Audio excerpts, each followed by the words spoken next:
Good stuff, man. Hey, I'm a big believer this year there's going to be monster stolen bases, like numbers astronomical, even for yourself. Like, I feel like whatever you had, you're probably going to double it. And I've had some guys in here telling me, listen, you're crazy.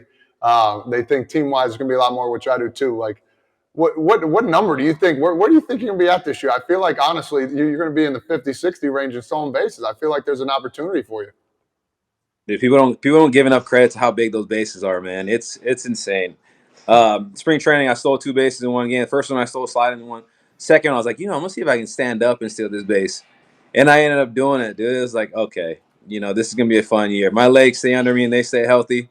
I'm gonna get some bags. I mean, I don't really know exactly. I don't want to put a number on it because I don't want to cap myself. But once I start getting on base more often instead of last night, I'm gonna be running. So I'm excited. Now take it even a step further where you can show off the range and the athleticism. So what do you think about the shift restrictions?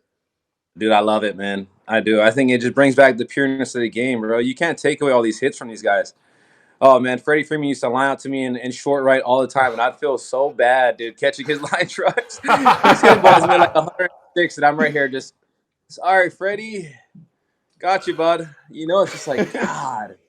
If a guy does that good in a big league game, bro, you cannot take away a line drive in short right field. It just hurt me. But honestly, dude, I love the fact that athleticism is coming back to the game. You got to have guys who respect the game on both sides, who play the game hard on both sides. And I think that's the biggest thing, dude. I think Milwaukee was like the first to kind of start bringing the big boppers in the second base and creating that whole shift routine. And, it was cool, man, because I think it gave guys opportunities. But then you started to see the game kind of go different. You started to not see, the athleticism and the guys out there who like make those crazy plays. I mean, offense is always going to be the biggest thing, but when you see somebody make a good defensive play, it's always fun to watch, and that's one of the things that I think we're bringing back to TV is understand that there's, a lot of different ways to play this game. There's going to be a lot of different people who play this game, but if you can play on both sides of the field and do it really well, I think that respect level for me goes through the roof.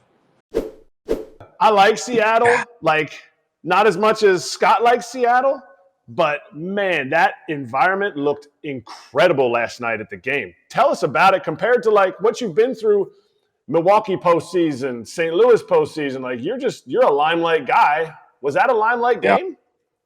Dude, big time. I mean, I was saying it kind of had like a Boston feel, with like the cold weather, but it also had the West Coast vibe. It was crazy, man. Like just seeing Washington for the first time, seeing how excited these guys were, man, it just blew me away. The intro coming in and seeing everybody getting hype, and then during the game, dude, it was like playoff atmosphere.